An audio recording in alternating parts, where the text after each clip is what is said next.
बिस्मिल्लाहिर्रहमानिर्रहीम। बच्चों welcome to my channel. बच्चों आज इस वीडियो में हम क्या करने वाले हैं, आज हम इस वीडियो में पाँचवीं रियाजी के सबक नंबर 9 अशरी कसर डेसिमल फ्रैक्शन। तो आज हम क्या करने वाले हैं, इस सबक की मश्क नंबर 40 को हल करने वाले हैं। लेकिन बच्चों इससे पहले कि हम मश्क नंबर 40 को हल करें, हमको कुछ ज़रूरी मालूमात होना चाहिए। अगर वो मालूमात हमारे पास होंगे तो हम बहुत आसानी से मश्क नंबर 40 को हल कर सकेंगे। ठीक है बच्चों, मश्क नंबर 40 को हल करने के लिए सबसे पहले हमको ये समझना होगा कि आधा, पाव और पौन, आधा, पाव और पौन को अशरी तरीक़े से यानी अशारिया का इस्तेमाल करके किस तरह से लिखा जाता है। अगर बच्चों आप ये समझ जाएंगे कि आधा, पाव, पौन को अशरी तरीक़े से यानी अशारिया का इस्तेमाल करके किस तरह से लिखा जाता है, तो आप बहुत आसानी से मश्क नंबर 40 को हल कर सकेंगे। बच्चों आधा, पाव और पौन को, हाफ, क्वार्टर और 3 क्वार्टर्स को अशारिया का इस्तेमाल करके यानी अशरी कसर की सूरत में किस तरह से लिखा जाता है, इसको मैंने पहले ही एक वीडियो में डिटेल में एक्सप्लेन किया है। तो सबसे पहले मैं क्या करता हूँ, सबसे पहले मैं उस वीडियो को चलाता हूँ, उसमें मैंने डिटेल में एक्सप्लेन किया है कि आधा, पाव और पौन को अशरी कसर में यानी अशारिया का इस्तेमाल करके किस तरह से लिखा जाता है।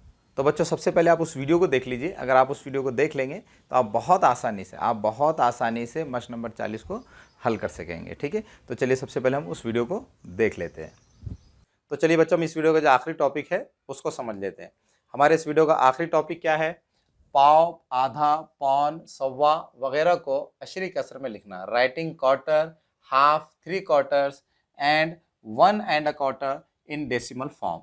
बच्चों हमको क्या करना है, हमको ये देखना है कि पाव, आधा और पौन को अशरी कसर में किस तरह से लिखा जाता है। बच्चों जैसे कि आप जानते हैं कि जब हम किसी चीज़ के 4 बराबर हिस्से करते हैं और उसमें से एक हिस्सा लेते हैं तो उसको क्या कहते हैं, पाव कहते हैं। इसी तरह से जब हम किसी भी चीज़ के 2 बराबर हिस्से करते हैं और उसमें से एक हिस्सा लेते हैं तो उसे आधा कहा जाता है। और इसी तरह से जब हम किसी चीज़ के 4 बराबर हिस्से करते हैं और उसमें से 3 हिस्सों को लेते हैं तो उसको क्या कहते हैं, पौन कहते हैं। ठीक है, तो हमको क्या करना है, हमको यहाँ पर यह देखना है कि पाव, आधा और पौन को हम अशरी कसर में किस तरह से लिख सकते हैं।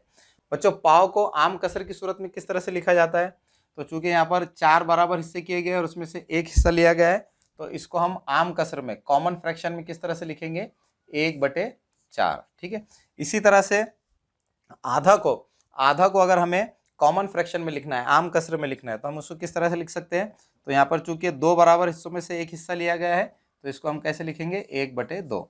इसी तरह से पौन को हम आम कसर की सूरत में किस तरह से लिख सकते हैं, तो यहाँ पर चूंकि 4 बराबर हिस्सों में से 3 हिस्से लिए गए हैं तो इसलिए हम इसको किस तरह से लिखेंगे, इसको हम कॉमन फ्रैक्शन में, आम कसर में 3/4 इस तरह से लिखेंगे। ठीक है, अब बच्चों हमको क्या करना है, इन कसरों को, पाव, आधा और पौन, इन तीनों कसरों को अशरी कसर की सूरत में लिखना है। और बच्चों आप जानते हैं कि अशरी कसर वो होती है जिसका नसबनुमा 10 या 10 के गुना में होता है, लेकिन इन तीनों कसरों के नसबनुमा आप देख सकते हैं कि इन तीनों कसरों के नसबनुमा 10 या 10 के गुना में नहीं है। तो हमको क्या करना होगा, इन कसरों को अशरी कसर की सूरत में लिखने के लिए इन कसरों का जो नसबनुमा है, तो इन कसरों के नसबनुमा को 10 या 10 के गुना में आने वाला अदद बनाना होगा। ठीक है, तो इसके लिए हम क्या करेंगे बच्चों, सबसे पहले हम क्या करेंगे, इस कसरों को अशरी कसर की सूरत में लिखेंगे। बच्चों इस कसर को अशरी कसर की सूरत में लिखने के लिए हमको क्या करना होगा, इसका नसबनुमा 10 या 10 के गुना में आने वाला अदद बनाना होगा। ठीक है, तो हम क्या करेंगे, ये जो कसर है 1/4, इस कसर को अशरी कसर में तहवील करने के लिए, तब्दील करने के लिए हम क्या करेंगे, इस कसर के नसब नुमा को और शुमार कुनिंदा को 25 से ज़र्ब कर देंगे। जब बच्चों हम इस कसर के नसब नुमा और शुमार कुनिंदा को 25 से ज़र्ब करेंगे तो हमें कौन सी कसर हासिल होगी, 25 एकन 25 और 25 चौक 100। तो इस तरह से बच्चों अब आप देख सकते हैं कि यहाँ पर हमने 1/4 इस कसरों को अशरी कसर में तब्दील कर दिया है, क्योंकि बच्चों इस कसर का जो नसब नुमा है वो 10 के गुना में है, इसलिए ये जो कसर होगी वो क्या होगी, अशरी कसर होगी। तो इस तरह से हमने 1/4 इस कसर को अशरी कसर की सूरत में तहवील कर लिया है। अब बच्चों हम इस अशरी कसर को क्या कर सकते हैं, अशारे का इस्तेमाल करके भी लिख सकते हैं। तो इस अशरी कसर को अशारे का इस्तेमाल करके लिखने के लिए हम क्या करेंगे, देखेंगे कि नसब नुमा में कितने सिफर है। तो यहाँ नसब नुमा में 2 सिफर है, तो हम क्या करेंगे, शुमार कुनिंदा में 2 हिंसों से पहले अशारे लगा देंगे। ठीक है, तो इस तरह से बच्चों हम 1/4 इस कॉमन फ्रैक्शन को, इस आम कसरों को अशरी कसर की सूरत में इस तरह से भी लिख सकते हैं और अशारे का इस्तेमाल करके इस तरह से भी लिख सकते हैं। ठीक है, अब बच्चों हम इस कॉमन फ्रैक्शन को, इस आम कसरों को अशरी कसर में तहवील करेंगे। ठीक है, तो बच्चों इस कसर को अशरी कसर में तहवील करने के लिए हमको क्या करना होगा, शुमार कुनिंदा और नसब नुमा को 50 से ज़र्ब करना होगा। ठीक है, जब हम इस कसर के शुमार कुनिंदा और नसब नुमा को 50 से ज़र्ब करेंगे तो ये कसर अशरी कसर में तहवील हो जाएगी। 50 एकन 50 और 50 दूनी 100। ठीक है, तो अब हम यहाँ पर देख सकते हैं कि इस कसर का नसब नुमा 10 के गुना में, इसलिए ये जो कसर है ये क्या है, अशरी कसर है। तो इस तरह से हम 1/2 इस कसर को, इस कसर के शुमार कुनिंदा और नसब नुमा को 50 से ज़र्ब करके अशरी कसर में तहवील कर सकते हैं। अब हम इसको, इस अशरी कसर को अशारे का इस्तेमाल करके भी लिख सकते हैं। तो हमें क्या करना होगा, इसके नसब नुमा में देखना होगा। इसके नसब नुमा में 2 सिफर है, तो हमें शुमार कुनिंदा में 2 हिंसों से पहले अशारा लगाना होगा।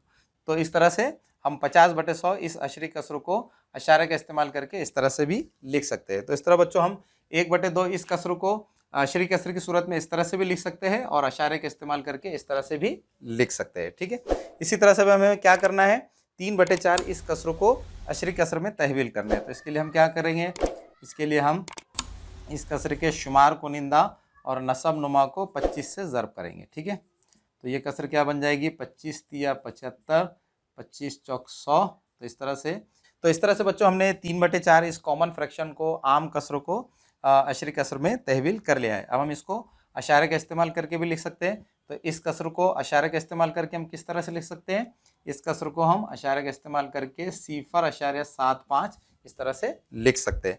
तो इस तरह बच्चों पाव, आधा और पौन को अशरी कसर में लिखा जाता है। बच्चों मुझे पूरी उम्मीद है कि आपको आधा, पाव और पौन को यानी हाफ, क्वार्टर और 3/4 को अशरी कसरी की सूरत में यानी अशारिया का इस्तेमाल करके किस तरह से लिखा जाता है, ये आपको अच्छी तरह से समझ में आ गया होगा।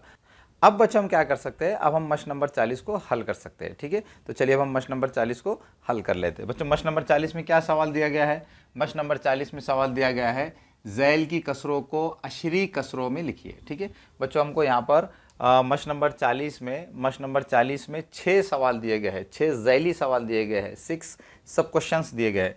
इन 6 ज़ैली सवालों में हमको क्या करना है, इन 6 ज़ैली सवालों में हमको इन सवालों को अशरी कसरी की सूरत में लिखना है, यानी अशारिया का इस्तेमाल करके लिखना है। ठीक है, तो चलिए सबसे पहले हम पहले सवाल को देख लेते हैं।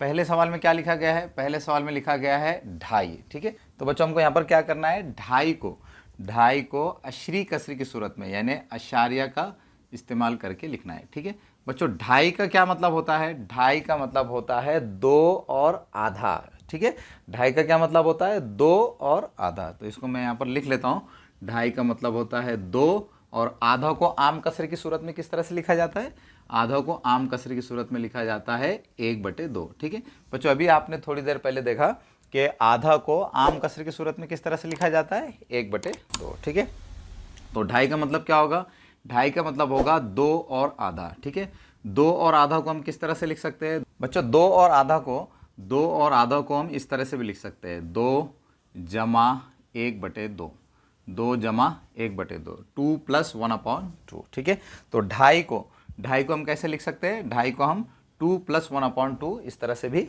लिख सकते हैं। ठीक है, अब बच्चों हमको क्या करना है, हमको 2.5 को अशरी कसर की सूरत में लिखना है, यानी अशारिया का इस्तेमाल करके लिखना है। ठीक है, तो 2.5 को अशारिया की सूरत में लिखने के लिए हम क्या करेंगे, ये 2 को जैसे के वैसे लिख देंगे। ठीक है, 2 को हमने यहाँ पर जैसे के वैसे ही लिख दिया। अब बच्चों हम क्या करेंगे, 1/2 को यानी आधा को अशारिया की सूरत में लिखेंगे। ठीक है बच्चों, अभी आपने थोड़ी देर पहले देखा कि 1/2 यानी आधा को अशारिया की सूरत में किस तरह से लिखा जाता है, शाबाश, 1/2 को यानी आधा को अशारिया की सूरत में लिखा जाता है 0.50, 0.50। ठीक है, आधा को अशारिया की सूरत में किस तरह से लिखा जाता है, 0.50। ठीक है बच्चों, आप आधा को 0.50 भी लिख सकते हैं और आधा को 0.5 भी लिख सकते हैं। ठीक है, आधा को हम 0.50 इस तरह से भी लिख सकते हैं और आधा को 0.5 भी लिख सकते हैं। ठीक है, तो बच्चों ये बात याद रखिए कि आधा को अशारिया की सूरत में लिखने के 2 तरीक़े हैं। एक तरीक़ा क्या है जिसमें हम अशारे के बाद 5 सिफर लिखते हैं और दूसरे तरीक़े में अशारे के बाद सिर्फ 5 भी लिख सकते हैं। ठीक है, तो इस तरह से आधा को 2 तरीक़ों से अशारे की सूरत में लिख सकते हैं। ठीक है, तो बच्चों हमने यहाँ पर क्या किया है, 2 को जैसा कि वैसे लिख दिया है और 1/2 को हमने यहाँ पर अशारिया की सूरत में इस तरह से लिखा है। ठीक है, अब बच्चों हम क्या करेंगे, इन दोनों नंबर्स को ऐड कर देंगे, इन दोनों नंबर्स की जमा कर देंगे। ठीक है, तो 2 और 0.5 सिफर की जमा करेंगे तो क्या आएगा, इन दोनों नंबर्स की जमा करने पर आएगा 2.5 सिफर, 2.5 सिफर। ठीक है, तो इस तरह से बच्चों हमने ढाई को यहाँ पर अशरी कसरी की सूरत में यानी अशारिया का इस्तेमाल करके लिख लिया है। ढाई को अशारिया की सूरत में किस तरह से लिखेंगे, 2.5 सिफर। ठीक है, तो चलिए हम सवाल नंबर 2 को देख लेते हैं। सवाल नंबर 2 में क्या है, सवाल नंबर 2 में लिखा गया है 2.25। ठीक है, हमको क्या करना है, 2.25 को अशरी कसर की सूरत में लिखना है यानी अशारिया का इस्तेमाल करके लिखना है। ठीक है, तो इसको मैं यहाँ पर लिख लेता हूँ 2.25। ठीक है, हमको क्या करना है बच्चों, 2.25 को अशारिया का इस्तेमाल करके लिखना है, अशरी कसरी की सूरत में लिखना है। ठीक है बच्चों, 2.25 का क्या मतलब होता है, 2.25 का मतलब होता है 2 और पाव मिलकर 2.25 बनते हैं। ठीक है, जैसे बच्चों आपने यहाँ पर देखा कि ढाई का क्या मतलब होता है, ढाई का मतलब होता है 2 और आधा मिलकर ढाई बनते हैं। ठीक है, तो इसी तरह से 2.25 किस तरह से बनते हैं, 2 और पाव मिलकर 2.25 बनते हैं। ठीक है, अब हमको क्या करना है, 2.25 को अशरी कसर की सूरत में लिखना है यानी अशारिया का इस्तेमाल करके लिखना है। ठीक है, तो बच्चों 2.25 का क्या मतलब है, 2 और पाव। ठीक है, 2 को इस तरह से लिखा जाता है और पाव को किस तरह से लिखा जाता है बच्चों, पाव को आम कसरी की सूरत में 1/4 इस तरह से लिखा जाता है। पाव को आम कसरी की सूरत में कॉमन फ्रैक्शन के फॉर्म में 1/4 1/4 इस तरह से लिखा जाता है। ठीक है, तो बच्चों ये है 2.25। ठीक है बच्चों, 2.25 को किस तरह से लिखा जाता है, 2.25 को 2 और 1/4 इस तरह से लिखा जाता है। 2 और 1/4 को हम इस तरह से भी लिख सकते हैं, 2 और 1/4। ठीक है, अब बच्चों हमको क्या करना है, 2.25 को अशरी कसर की सूरत में लिखना है, अशारिया का इस्तेमाल करके लिखना है। ठीक है, तो हम क्या करेंगे, 2 को वैसे के वैसे ही लिखेंगे। ठीक है, अब हम क्या करेंगे, 1/4 को अशारिया का इस्तेमाल करके लिखेंगे। ठीक है बच्चों, अभी आपने थोड़ी देर पहले देखा कि 1/4 को यानी पाव को अशारिया की सूरत में किस तरह से लिखा जाता है, 1/4 को यानी पाव को अशारिया की सूरत में लिखा जाता है 0.25। ठीक है, 1/4 को यानी पाव को अशारिया का इस्तेमाल करके किस तरह से लिखा जाता है, 0.25। ठीक है, अब बच्चों हम क्या करेंगे, इन दोनों को ऐड कर देंगे। ठीक है, तो ये 2 जमा 0.25 का क्या मतलब होगा, 2 और 0.25 का मतलब होगा 2.25। ठीक है, तो इस तरह से बच्चों हमने यहाँ पर 2.25 को अशारिया का इस्तेमाल करके लिख लिया है। 2.25 को अशारिया का इस्तेमाल करके किस तरह से लिखा जाता है, 2.25। ठीक है, तो इस तरह से हमने इस दूसरे सवाल को भी हल कर लिया। अब हम तीसरे सवाल को देखेंगे। तीसरे सवाल में हमको क्या करना है, तीसरे सवाल में हमको 2.25 को अशारिया का इस्तेमाल करके लिखना है। ठीक है, तो चलिए अब हम 2.25 को अशारिया का इस्तेमाल करके लिखते हैं। ठीक है, यहाँ पर पहले हम लिख लेंगे 2.25।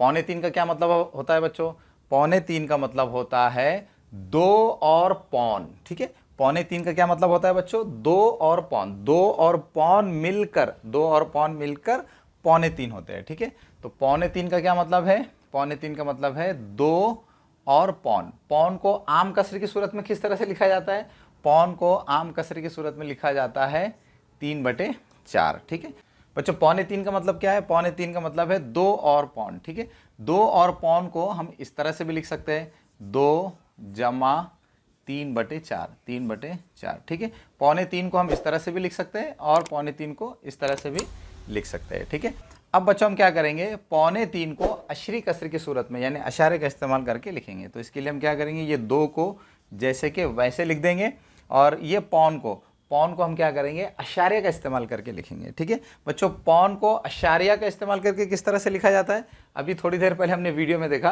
कि पौन को अशारिया का इस्तेमाल करके लिखा जाता है 0.75। ठीक है, तो इस तरह से हमने यहाँ पर पौन को अशारिया का इस्तेमाल करके लिख लिया है। अब हम क्या करेंगे, इन दोनों को ऐड कर देंगे। ठीक है, तो 2 जमा 0.75 ये कितने होंगे, 2.75। ठीक है, तो इस तरह से हमने 2.25 को भी अशरी कसरी की सूरत में यानी अशारे का इस्तेमाल करके लिख लिया है। 3.25 को अशारे का इस्तेमाल करके किस तरह से लिखा जाता है, 2.75 2.75, ठीक है।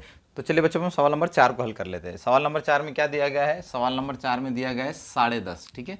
बच्चों हमको यहाँ पर क्या करना है, 10.5 को अशरी कसरी की सूरत में लिखना है, यानी अशारिया का इस्तेमाल करके लिखना है, ठीक है। 10.5 को हमको क्या करना है, अशरी कसरी की सूरत में लिखना है, 10.5, ठीक है। बच्चों 10.5 का क्या मतलब होता है, 10.5 का मतलब होता है 10 और आधा, 10 और आधा मिलकर 10.5 बनते हैं, ठीक है। तो यहाँ पर इसको मैं लिख लेता हूँ। 10.5 का क्या मतलब है, 10 और आधा। आधे को हम आम कसरी की सूरत में किस तरह से लिखते हैं, आधा को आम कसरी की सूरत में लिखा जाता है 1/2, 1/2, ठीक है। तो 10.5 का क्या मतलब होता है बच्चों, 10.5 का मतलब होता है 10 और आधा। 10 और आधा को हम इस तरह से भी लिख सकते हैं, 10 जमा 1/2, ठीक है, 10 जमा 1/2, ठीक है। अब बच्चों हमको क्या करना है, 10.5 को अशारे की सूरत में लिखना है, ठीक है, अशरी कसरी की सूरत में लिखना है। तो इसके लिए हम क्या करेंगे, 10 को जैसे कि वैसे लिख देंगे, और यहाँ पर ये जो आधा है, 1/2 का क्या मतलब होता है बच्चों, आधा। आधा को अशारे की सूरत में किस तरह से लिखा जाता है, आधा को अशारे की सूरत में लिखा जाता है 0.50, 0.5 सिफर, ठीक है। तो हम यहाँ क्या करेंगे, आधा की जगह पर लिखेंगे 0.5 सिफर, ठीक है। अब बच्चों हम इन दोनों नंबर्स को ऐड कर देंगे, 10 को और 0.5 सिफर को ऐड करेंगे तो हमको क्या हासिल होगा, 10.5 सिफर, ठीक है। तो इस तरह से हमने 10.5 को अशरी कसरी की सूरत में लिख लिया है, यानी अशारे का इस्तेमाल करके लिख लिया है। 10.5 को अशरी कसरी की सूरत में किस तरह से लिखते हैं, 10.5 सिफर, 10.50, ठीक है। तो इस तरह से बच्चों हमने चौथे सवाल को हल कर लिया। अब हम 5वें सवाल को देखेंगे। 5वें सवाल में क्या दिया गया है, 15.25, ठीक है, 15.25। 15.25 को हमको क्या करना है बच्चों, अशरी कसरी की सूरत में लिखना है। तो हम इसको लिखेंगे 15.15। 15.15 का मतलब क्या होता है बच्चों, 15.15 का मतलब होता है 14 और पौन, 14 और पौन मिलकर 15.15 होते हैं, ठीक है। तो इसको हम यहाँ पर लिख लेते हैं। 15.15 का मतलब होता है 14 और पौन।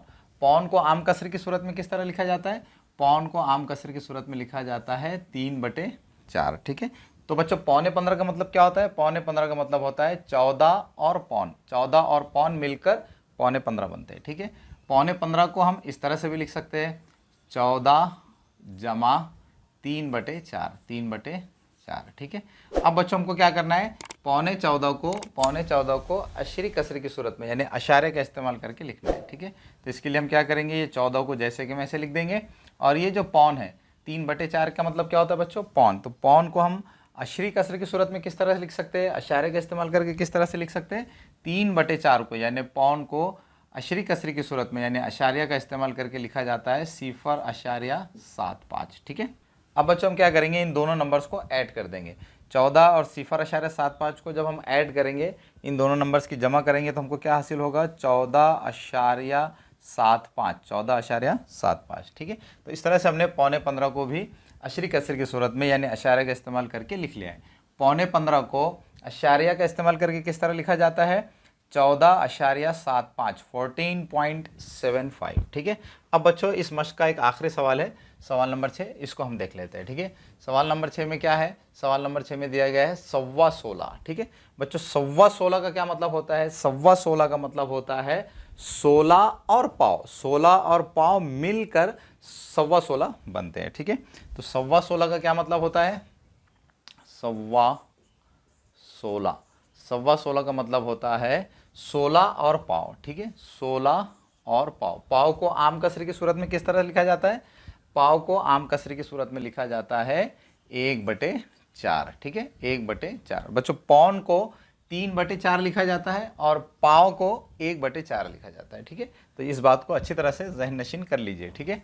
16.25 को किस तरह से लिखा जाता है, 16 और पाव। 16 और पाव का मतलब क्या है, 16 और 1/4, ठीक है। 16 और 1/4 को हम इस तरह भी लिख सकते हैं, 16 जमा 1/4, 16 जमा 1/4। अब बच्चों को क्या करना है, 16.25 को अशरी कसरी की सूरत में यानी डेसिमल फॉर्म में यानी अशारिया का इस्तेमाल करके लिखना है, ठीक है।